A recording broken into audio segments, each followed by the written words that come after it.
Rebecca? Good morning. Good morning. Um, I wanted to give the chance, Mr. Mayor, did you have one last update you wanted to provide before I dig in? Yeah, that's fine. Go for it. It's all good. Oh, okay. Sorry, Mayor. Um, First of all, thank you for inviting me to come. Sharon Quesada Jenkins at John Muir Health asked if said that this group was interested in learning about HR1, which is called the One Big Beautiful Bill. We sort of shortened it to OB3. Um, and I think it's very apropos, given everything you've shared this morning, especially the Tri Valley Nonprofit Alliance, but others around just the uncertain times that we are in. And while I'm talking from a hospital perspective, because that's where I focus my time and energy in my work. We are a healthcare ecosystem throughout the Tri Valley and indeed throughout the East Bay. And bills that impact hospitals in particular actually have a much wider effect throughout our community. So the bottom line on HR1, oh, actually, let me back up and just tell you a little bit about the Hospital Council. So we are an advocacy organization for hospitals. We are Northern California wide. Members, hospitals who join the council, by extension, join the California Hospital Association, which is our statewide arm. I am not a lobbyist. I am based here in the East Bay, and I bring our hospitals together throughout a three-county region, Alameda, Contra Costa, and Solano, to work on challenges together. But I do help them advocate when in support of the California Hospital Association, which is our a lobbying arm. Just to have some background. So HR1 really has, I think, two main impacts that are of concern for communities. One is coverage, what will it do to healthcare premiums for those who have insurance, either on the covered California marketplace or private insurance, or those who are Medi-Cal recipients. And Medi-Cal, or Medicaid as it's known at the federal level, is our health insurance program for individuals in our communities who are low income, usually are most vulnerable. And then the other impact is really to our healthcare systems, to our delivery of healthcare, because it impacts the reimbursement that hospitals and other care providers receive. It will have impacts around community health. And I think down the line, this is a 10-year bill. We anticipate there will be changes in services as reimbursement to healthcare systems decline. So let's start first, I think, on the side of about hospitals in particular, but revenue that comes in. Why is reimbursement to hospitals and other healthcare providers going down? Well, it's important to know that at least on the hospital side, about 69% of the revenue that hospitals receive comes from government programs. So that's Medicare, which is our program for seniors, and Medicaid, or Medi-Cal in California. And in Contra Costa County, that's 64% of revenue. So the majority of the patients that we care for in our hospitals today are covered by government health insurance. And that reimbursement today already does not cover the cost of care. So currently, Medicaid reimbursement is only 80% of what it costs hospitals to care for patients. And for Medicare, it's 76%. And when those shortfalls in reimbursement are the main reason that hospitals in California have negative operating margins. And that we have seen some hospitals close, or some hospitals come very close to closing. If you think about a community adjacent to yours, St. Rose Hospital in Hayward, for example, you may have been following in the news. That hospital's government payment is up to around 80%, and it's very hard when you're providing services and you're not getting paid for the services that you provide. So that's really sort of the bottom line for hospitals. The OB1 or OB3 or HR1 really changes the way that hospitals get their reimbursement. And it's not so much that it changes that. Hospitals get reimbursed in two ways. One is, we care for a patient, they get treatment in our hospitals, we get reimbursed for the services that we provide. But we've also developed a patchwork of other payment programs over the years with the federal government to basically make up the shortfalls in the reimbursement that hospitals are receiving. And those come in many different ways, but the biggest one is, our two biggest ones are what we call the Hospital Quality Assurance Fee, which is shorthand is the hospital provider fee or hospital tax. And the second one is called the Medicare Organization, Managed Care Organization Tax. And that is a tax on the Medi-Cal managed care plans. So essentially, what the HR1 was doing is basically telling the state of California that those provider fees that we have had in place for decades are no longer, we're going to ratchet down the hospital provider fees, and we're putting in some new provisions that would make the managed care organization tax essentially not a viable source of revenue anymore. And it gets really complicated, and I don't want to confuse, and I wasn't planning to go through like all the aspects of these two taxes, but essentially the way they work is that hospitals tax themselves. They provide dollars to the state of California. Under the Medicaid program at the federal level, the state of California can take the funds that the hospitals have given, and they can, the federal government will match those dollars. And then those dollars are doubled essentially. The funds go back to the state then pays hospitals, and covers the shortfalls in serving Medi-Cal patients. And under the managed care organization tax, it really acts the same way. Only this time, the organization putting up the funds to the state is the Medi-Cal managed care plans, which in Alameda County is Alameda Alliance for Health. And then the state essentially takes those dollars, bundles it draws down a matching funds from the federal government. And then those funds go back to the plans, and the plans then distribute those funds to the hospitals and other providers. So and I also want to say that the state of California does take some of those dollars for administrative costs, but also we have agreements with the state that some of those funds will then support the Medi-Cal program across the state for some of the statewide initiatives. So by changing these provider taxes and sort of saying we're going to ratchet down how much you can match and how much we're paying back, and then under the MCO tax, changing how it's structured in a way so that we can no longer have that tax in California. We're not only taking monies away from hospitals and other healthcare providers, but we're also taking dollars away from the state of California. And that will have budget implications at the state level around how much money the state has for the Medi-Cal program. So HR1 was basically $1 trillion, cost the federal government $1 trillion.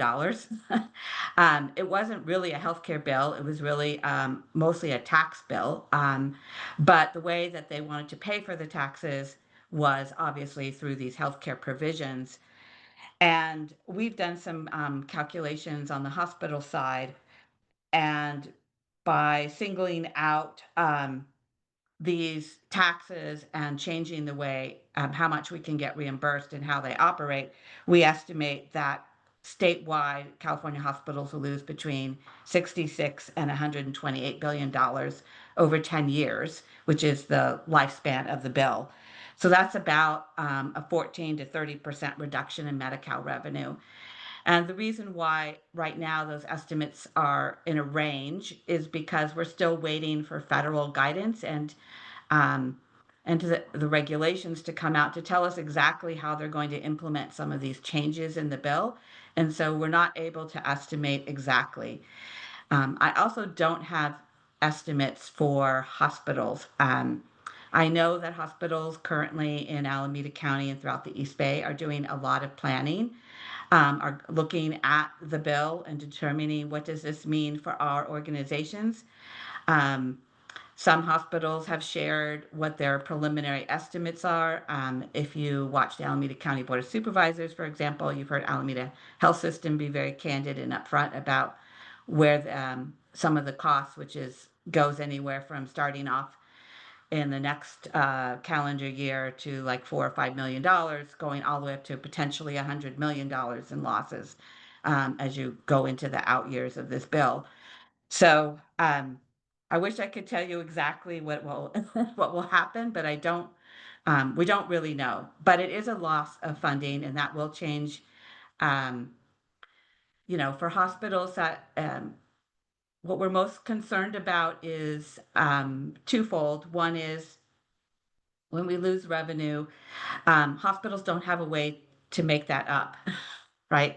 Um, so we have really only a couple places that we can make changes. One is we can obviously reduce our administrative costs. That's something hospitals have been working on for years.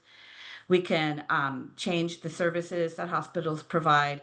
That will have impacts and ripple effects in the community if hospitals decide to close certain services or downgrade services. And while I think on the very extreme end would be hospital closures, I don't anticipate that happening in the East Bay. But I do think we will see changes in the types of services that are provided in our communities. And that, even though this bill was focused a lot on the Medicaid program and cuts into Medicaid, um, it we like to say that Medicaid supports all of the services that hospitals provide. And there's no doubt that when hospitals are forced to change types of services they offer, that doesn't just impact one particular population that's covered by a particular type of insurance. It will impact everyone in our community.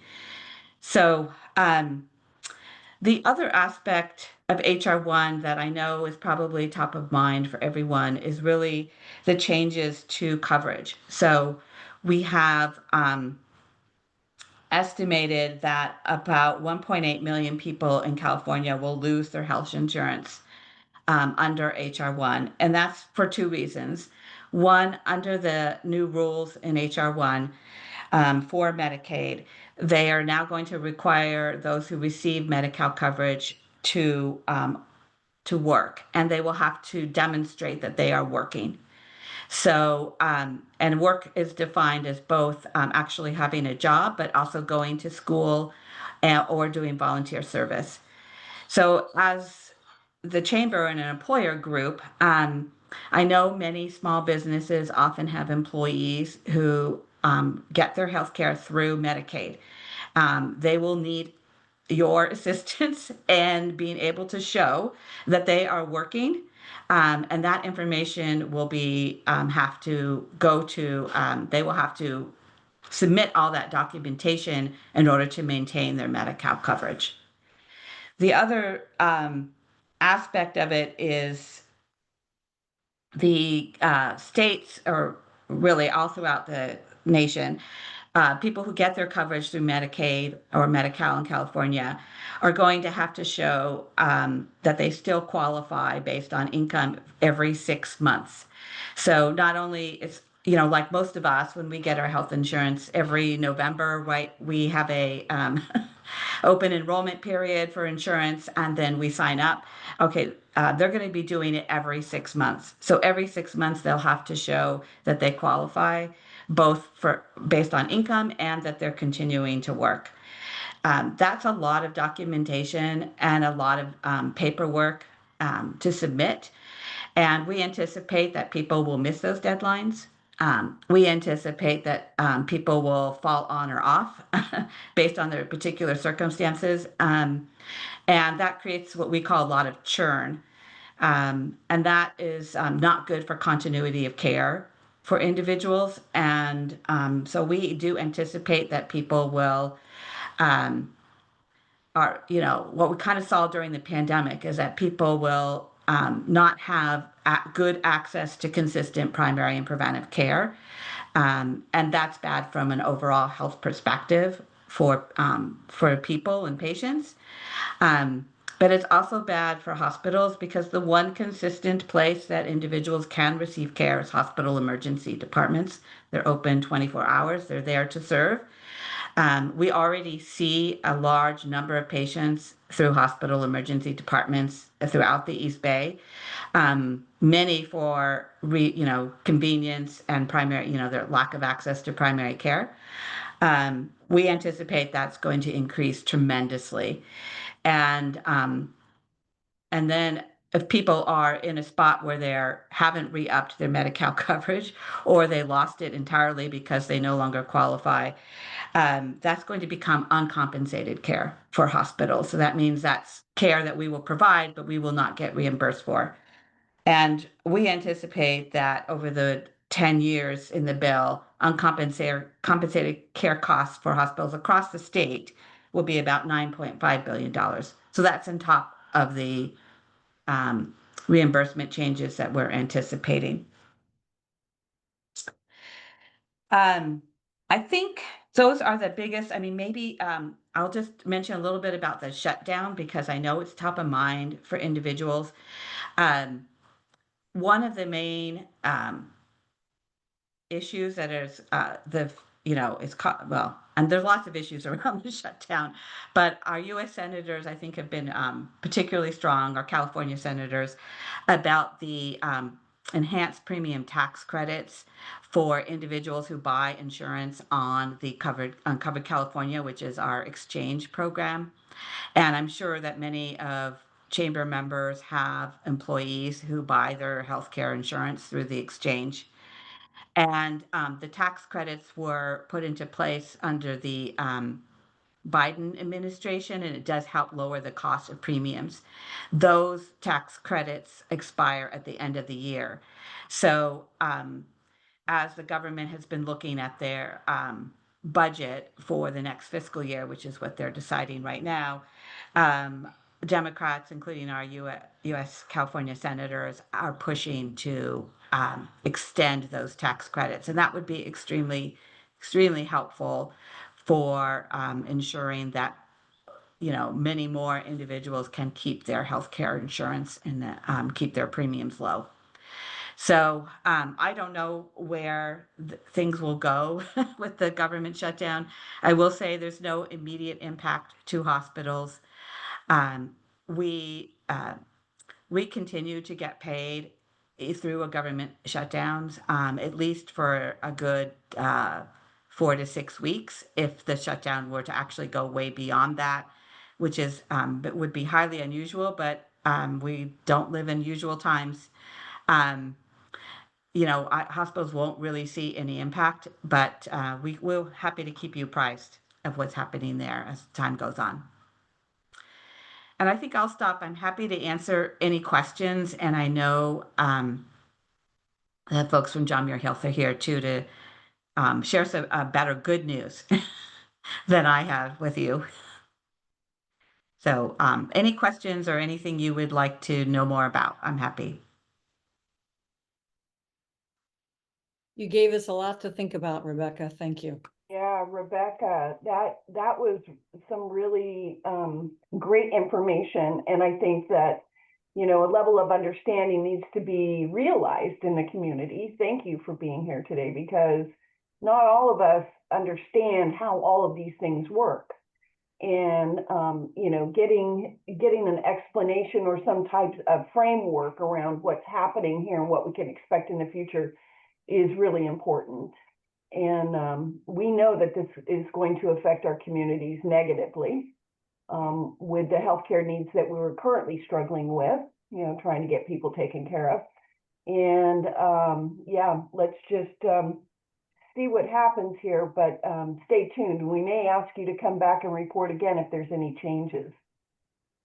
So I'd be happy to do that. And, I think as chambers, you have a voice with our legislators at the federal level. And I want to say that Congressman Swalwell has been a a huge supporter of hospitals. But obviously, I know you see legislators out and about in your roles. So anything you can do to support and thank them for their assistance, I think will be tremendously helpful. And then we can certainly circle back with more. But there are lots of touch points down the road where we might need some advocacy support. I know Sharon would want me to say that. Yeah, absolutely. We're in your court and please call on us. Sounds great. Yeah. Rebecca, I'm here. Yes, we would love the advocacy. I'm driving back. I think the other thing to point out too is, there's a lot of noise about all this. And I think, there's some folks that are like, oh, I'm not on, I don't receive Medi-Cal or my world, but that's not necessarily me. So I'm not going to, think about it or not be concerned about it. But all of this has to be paid for. All of, everything needs to somehow, some way, this is going to impact you. And if from nothing else, I think about the standpoint of access. I mean, people talk about access right now, seeing a doctor, seeing a specialist. This is all going to potentially get a lot worse. So it is for everybody. And thank you, Rebecca, for being here today to start to communicate this out. And Sherry, I'm working on a coalition piece, an advocacy piece, for all the chambers, but yes. And we'll transition to my coworker, Ashley. And I think, Rebecca, we talked about it. You said how important outpatient care is at this time. So Ashley, do you want to take it away and talk about our new facility? Yes, Rebecca, this is the good news of the call. Thank you. Yes, absolutely. Yeah, thank you, Sharon, and thank you, Rebecca. So yes, when we think about access, thankfully, we have a new outpatient center that we opened at Bishop Branch 15 in San Ramon. And so here's a picture of it if you haven't gotten down there to see it yet. But I wanted to tell you a little bit about the background and why we opened it and kind of bring you in a little bit. So we used to lease Bishop Branch 11. And so this map is very grainy, but if you can see in the upper left-hand corner there, that purple building was BR11, and Sunset helped facilitate a move as they were going to develop that area into residential redevelopment. So it was kind of like, okay, we'll upgrade, we'll move across the street. And we ended up leasing 52,000 square feet of Bishop Branch 15. So it's part of the first floor and completely the second floor. It is right across the way from our partners at San Ramon Regional Medical Center. So you can see that hospital site there and kind of the pinkish hue is right across the street, which is convenient for our patients that do need emergency department care and such. So rationale behind really expanding our services is to ensure that under our outpatient center, it's a one-stop shop for our patients. So what we didn't have at BR11 was one big, beautiful building where we had primary care, urgent care, and specialty services, imaging and lab under one roof. And so really this was a consolidation of not only that BR11 spot, but also we were able to pull providers over from our Porter Drive, 200 Porter Drive location, as well as our Bollinger Canyon Road. So it was really pooling everybody together to really have a more seamless approach to full patient care in San Ramon. And so, as you can imagine, there was a lot of coordination and there was a phased approach in how we moved into the building. And so back in April, urgent care, imaging, and LabCorp all moved in. We always stay as one hub, the three services there. So we moved in first, and then a few weeks later, we got cardiology and hem-onc, endo and family medicine, and OBGYN, which is a brand new service that we're able to provide our community in San Ramon, and then general surgery, colorectal, and urogynecology, which again, these are new services offered in San Ramon where we hired and or relocated specialists to this area. And then in May, our pediatrics and family medicine also joined us. So we had a full contingency by the end of May. And since moving in, we have seen 50,462 encounters as of the end of August, which is a pretty sizable group of patients we're averaging about 10,000 visits a month. So if you can imagine the in and out there. And then for our imaging studies, we're averaging about 2,500 studies, and that's X-ray, ultrasound, and mammogram. And we're looking to expand our imaging services to offer both CTs and MRI in the coming years. And so we know that that's a big need for our community. So briefly, just to show you a floor plan, when you enter that building, the first floor is our image, that's our whole imaging specific to John Muir Health and LabCorp, of course. And if you can see in the upper left-hand corner where there's kind of grayed out diagonal lines, that's a shelled space that we're planning on adding CT and MRI. So it's quite a big piece of the building. And then on the second floor is where it's very John Muir centric. You walk in, it's very open. Patients are praising it for being a modern design and natural light and lots of windows. And so when you walk in, each specialty has their own area of the building. Urgent care services are open every day of the year, evenings and weekends. We have RNs on site to help folks stay out of the emergency department when we can. So they're doing infusion services and laceration repairs and all that fun stuff. And then cardiology there also offers echoes and stress tests within their suite with their and they share that with medical oncology. And then the OBGYN specialty services there, we're just very fortunate to be able to bring physicians down this corridor and into this building. And we hear really good feedback from our patients and being really thankful that we have OBGYN in this area. Other things that we are hearing of praise is plenty of parking. You know, when you get to a medical office and you're like, oh my gosh, where are we parking? Parking is not a problem. It's accessible, and we've just been really fortunate to be embraced by the community. So just a couple short slides. I wanted to just share this good news with you all, and hopefully you'll get to visit at some point soon. If you have any questions, I'm happy to answer them.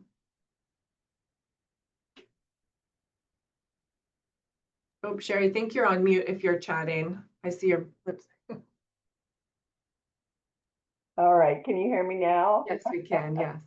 So we did attend the grand opening Oh, good. ceremony Okay, over good. there. Great. Yeah, and it's a beautiful facility. Thank you. And you know, I wish you guys all the best in you know, your success over there with patient care. Thank you. Because I think the majority of the healthcare services in the Bay Area or in the Tri-Valley area really have it going on. They really are paying attention to the needs of the patients out there in the community. And I want to thank both of you, Ashley and Rebecca, for being on the call today. If we don't have any other questions, do we have any questions from the audience? Oh yeah, Tracy, you got a question there. I do. Thank you for the presentation. I know that I'm with Visit Tri-Valley, and I know medical travel and is a biggie. And a lot of people will come from near and far to be able to access your services. We've also seen a lot of growth in the medical field and services here in the Tri-Valley with Stanford adding some buildings. Literally Sutter Health is coming in the basement of the building where my office is.